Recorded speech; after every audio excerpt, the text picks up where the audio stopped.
Bonjour, dans cette vidéo je vous présente la deuxième partie de la réalisation de la clôture bois sur une ancienne clôture existante. Je poursuis donc la préparation des planches de support et du système de fixation. C'est parti. Alors j'attaque par la découpe des lames. Donc je mets un petit gabarit. Pas de butée, pas un gabarit en butée, mais un gabarit tracé, hein, parce qu'on n'est pas au millimètre. Donc ça m'évitera de sortir le mètre à chaque passage. Voilà, une fois que mon morceau est coupé, ben, j'avance ma lame, puis je vais jusqu'au trait. Hein, voilà, moi c'est rapide. Là j'utilise la scie directement sans les guides. Les guides rajoutés, hein, puisque là c'est de la grosse coupe, il n'y a pas de souci. Puis après ça je passe en vue et je peux couper tranquillement toutes mes planches sans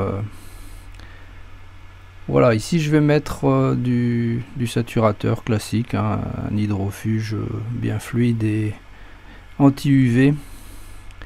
Petite astuce pour ceux qui ne connaissent pas, il y en a qui connaissent bien sûr, mais là ceux qui ne connaissent pas, quand vous travaillez régulièrement, mettez votre pinceau dans un sachet plastique, fermez-le bien, évacuez l'air au maximum, et ainsi vous pouvez retravailler le lendemain sans devoir à chaque fois le laver. Voilà, donc je mets grassement une bonne couche sur le raccord, idem sur la partie plus longue, et ainsi je vais pouvoir les assembler avec mes deux pinces pour les maintenir à bonne distance. Au moins quand je raccorderai sur la clôture, j'aurai déjà un côté qui sera vissé. Ça sera pas château branlant quand j'approcherai mon morceau de bois. Je vais utiliser des vis de terrasse, des 5,50 inox à 2. C'est ce que j'ai trouvé dans mon GSB local. Mais elles vont très bien. Avec une tête bien douce. Et avec la visseuse à choc, et ben ça y va. Hein, ça se visse correctement. Voilà. Ainsi mon morceau est vissé, le produit grassement mis, j'en remets bien sûr autour, je laisse infiltrer un peu partout et j'insiste sur les bouts qui ont été coupés et les autres bouts également auront droit à... Voilà, donc ça peut améliorer, c'est du classe 4 mais quand même, bon, en rajoutant ça, si ça gagne 2-3 ans c'est bien, hein. Maintenant je vais couper toutes mes tiges filetées. Là j'utilise donc un disque pour découpe, donc très fin. Découpe inox, parce que j'ai pas mal de barres. Là je vais utiliser des mordaches qui vont me permettre de serrer la tige filetée sans écraser le filet. Très pratique ça. Voilà, donc avec ce disque très fin ça va super bien couper les tiges d'inox. Oui, en ralenti là, les magnifiques étincelles qui sortent, c'était superbe à regarder. Alors là je vais l'enlever et puis je vais mettre maintenant un disque à ébarber. Je vais vous montrer un peu, pour ceux qui ne connaissent pas bien sûr, la différence entre un disque à ébarber et un disque à couper. Vous voyez la différence d'épaisseur et c'est bien écrit dessus, hein, vous voyez dans le cercle rouge, ébarbage, et quand c'est pour couper c'est écrit découpe. Voilà, donc le disque à ébarber est utilisé sur son côté alors que le disque de découpe sur le bout bien sûr. Et éviter de débarber avec un disque à découper, c'est comme ça qu'on abîme les disques. Donc c'est de l'inox bien sûr, c'est un peu plus dur. Alors là je découpe, mais effectivement je peux pas remettre mes écrous comme ça. Donc je vais utiliser un vieux filon. Je vais récupérer ça de mon père qui lui l'avait déjà récupéré avant, donc il doit être centenaire cet outil.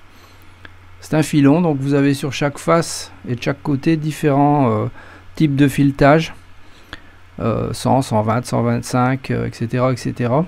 Avec le bout, ben, je vais chercher un petit peu à quoi correspond le filetage que j'ai dans la main. Voilà, donc le bout, je rentre dans le filet, je teste un petit peu. Si c'est pas ça, ben, je tourne. Et là, a priori, j'ai trouvé, c'est du 125 ou quelque chose d'approchant. Et de cette façon, ben, je peux refaire le bout du filet qui est tout, même en ébarbant, on n'arrive pas toujours à avoir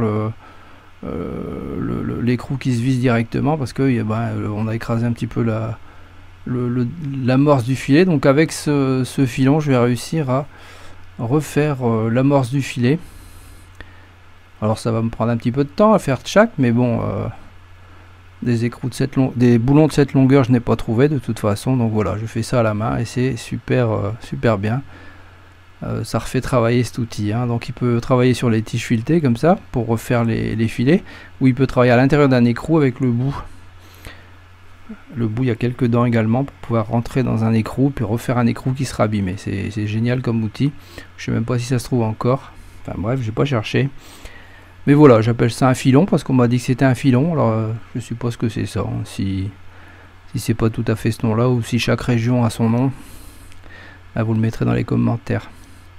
Mais chez nous, dans le nord, ça s'appelait un filon. Voilà, de cette façon, bah, mon écrou rentre tout seul. Je vais déjà prépositionner un écrou frein, parce que les écrous freins sont très propres au bout, légèrement arrondis, tout ça, on ne peut pas se blesser dessus vraiment. Et en plus, l'écrou ne peut pas s'enlever tout seul. Voilà. Donc j'ai mis mon écrou, c'est très propre au bout de cette façon. Et puis voilà, je peux tranquillement tout préparer, mettre des écrous, la rondelle. Moi, quand je serai en train de travailler près de mes poteaux, ben il n'y a pas de souci, j'aurai tout prêt. Il suffit que j'enlève l'écrou, que j'enfile la tige et je peux commencer à faire mes fixations. Voilà, un beau paquet. Ça m'a pris l'après-midi pour faire tout ça, mais bon, voilà, c'est moins cher que des boulons achetés tout fait. À bientôt pour une prochaine vidéo. Bye bye. Merci d'avoir regardé cette vidéo. À votre droite, une suggestion de vidéo qui pourrait vous intéresser. À votre gauche, les réseaux sociaux, vous pouvez me suivre. Et en dessous, vous pouvez cliquer et vous abonner si ce n'est déjà fait. À très bientôt.